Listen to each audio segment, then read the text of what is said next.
Assalamualaikum and good morning. So today we are going to learn about partial derivative. So this is the basic differentiation where we use the symbol dy dx for ordinary derivative, where the value of y only change because of one variable, which is x. For example, distance change based on time. In mathematics, we call it distance change with respect to time with the symbol ds dt, where s is the distance and t is time. So now for partial derivative, we'll use the symbol of curl d, y over curl dx, which is also dy dx, where the value of y change because of many variables, which is a, b, c, and more. For example, human perception of heat is determined by both actual temperature and relative humidity. So, in general, if f is a function of two variables x and y, suppose we let any x vary while keeping y fixed. Say we have y equal to b, where b is a constant, then we are really considering a function of a single variable x, namely gx equal to fxb. So, if g has a derivative at a, then we call it the partial derivative of f with respect to x at ab. So this is the mathematical equation where the partial derivative of f with respect to x at ab is equal to the g derivative at a, where gx is fxb. When we break down the mathematical equation using the definition of limit, we get this equation. Then this is our general formula. So let's look at question number 1. We are given a table and the question asks, estimate the values of partial derivative with respect to t at negative 1530 and partial derivative of f v negative 1530. What are the interpretation of these values? And question B asks, in general, what can you say about the sign of partial derivative of wind chill index with respect to temperature and partial derivative of wind chill index with respect to wind speed? So this is the answer for question A. We need to find the partial derivative of f with respect to t temperature at negative 1530. So if we are going to find the partial derivative with respect to temperature, so we keep the v constant, which is 30 km per hour. And we need to look at the raw value around the temperature negative 15 to 30. So we look back at our table. We find that the temperature here is negative 15. We need to look around the value, which is above the negative 15, we have negative 10 and negative 20. So we look our answer back. Here I already put the value which is below t negative 15, we have t negative 10, where the wind chill index is equal to negative 20. Above t negative 15, we have temperature negative 20, where the wind chill index is equal to negative 33. How we find this negative 20 and negative 30?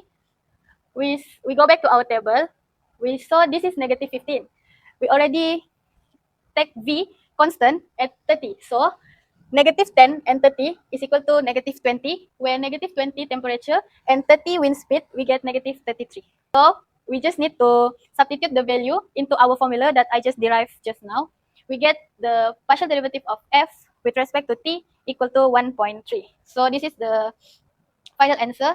A 1 degree Celsius increase in the actual temperature result in an increase in the wind chill index W by approximately 1.3 degrees Celsius.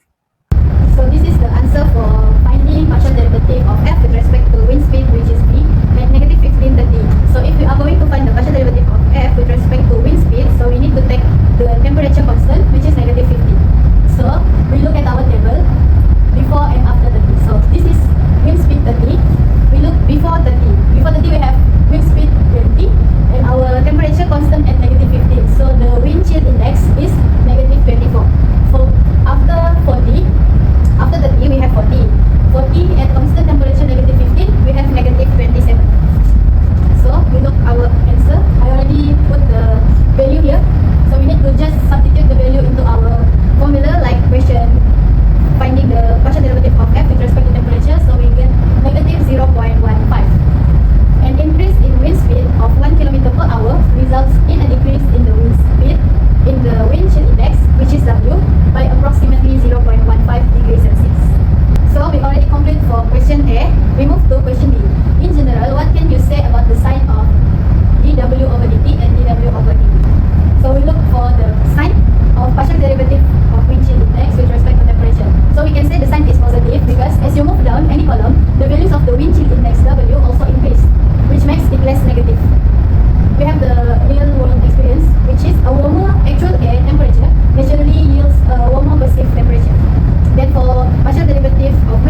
diagonal of D from normal D into occult D. So this is the question for chain rule. We need to find the function for partial derivative of z with respect to x and partial derivative of z with respect to y for z equal to f xy. So first, we find the partial derivative of z with respect to x, which is, this is the general formula we can use, either this one or this one. So we let u inside f equal to xy. So we find the du over dx, which is d. We change u into xy with respect to x. As basic differentiation, we know when x have power of 1, 1 minus 1 is equal to 0, making x become 1. So 1 times y equal to y. We just substitute the value of du over dx into this formula and let our function of f as the question. So this is the answer for partial derivative of z with respect to x, which is y times the derivative of function f. Next, we find the partial derivative of z with respect to y. We let u equal to xy, then we find the du over dy, same as dz over dx. When y have power of 1, 1 minus 1 is equal to 0, making y equal to 1. So x times 1 is equal to x. Just substitute the value of du dy into this formula, we get partial derivative of z with respect to y is equal to x times derivative of f. So that's all for today. What we learned is, first we already know how to answer a question when we are given a table. We know how to read the table, we know which equation to use, and then we know how to do chain rule, because it's almost the same with basic chain rule. Thank you. Okay, Assalamualaikum warahmatullahi wabarakatuh. Now we will continue next part about partial derivative. First of all, a partial derivative is used for a function that has two or more variables. For example, if you have a function with x and y. So how to find? If you want to find a derivative of a function with respect to x, you will regard y as a constant. And if you want to find a function derivative with respect to y, you will treat x as a constant. So basically, you can only differentiate one variable at a time. To make it easier for you to understand, now let's look at the example. So the question said, find the first partial derivative of the function, which is x power of 4 y cubed plus 8x squared y.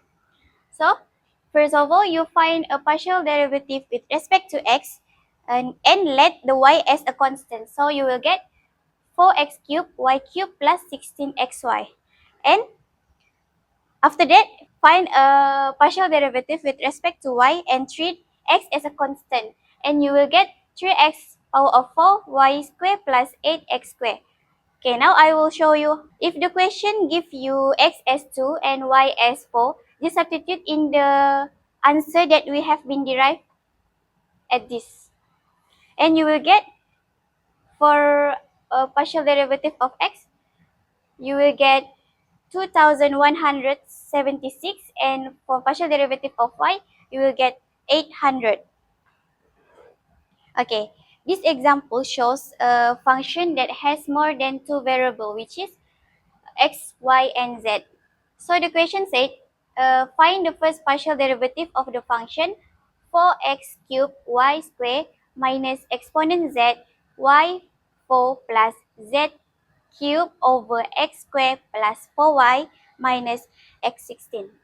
So basically the method is still the same, which is if you want to find a partial derivative with respect to x, you will let y as a constant and you will get 12x squared y squared minus 2z cubed over x cubed minus 16x power of 15.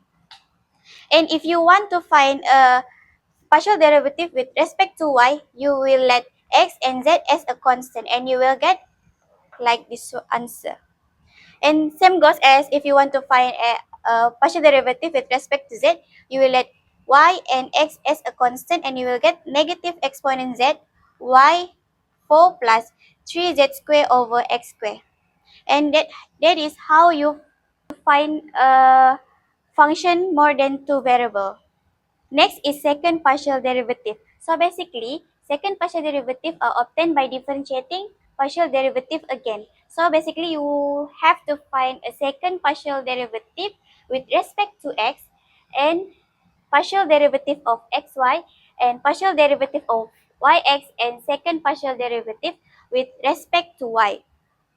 So let's look at the example. So the example said, find all the second partial derivative of x cubed plus y cubed minus 3xy.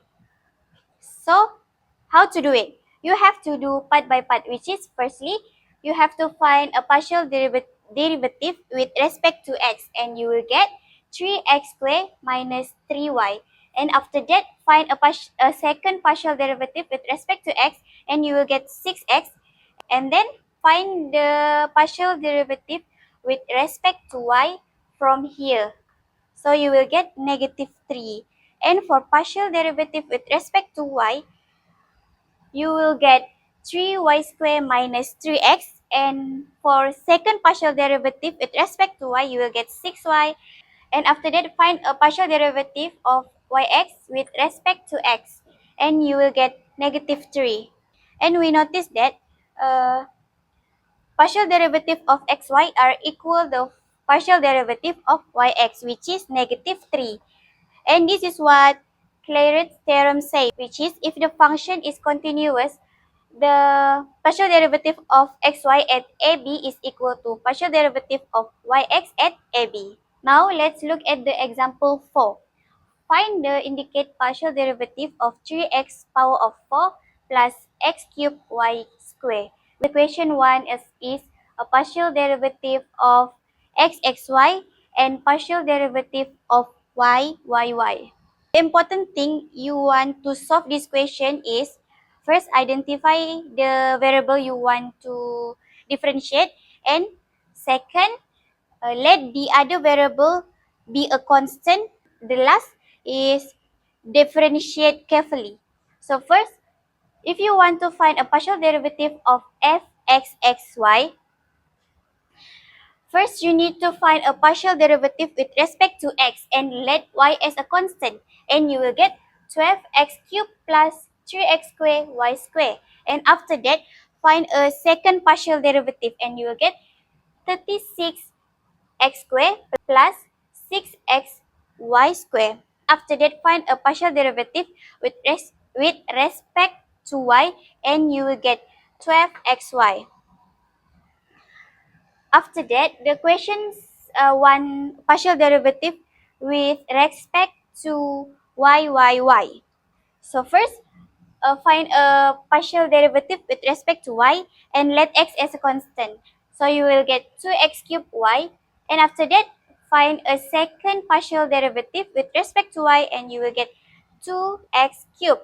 And the last one is find the third partial derivative with respect to y, and you will get 0. So in a conclusion, partial derivatives are used for differentiating more than two variables. So what we have learned today? First, rule of partial derivative. First partial derivative, and last we have learned about second partial derivative. That's all for me. Thank you.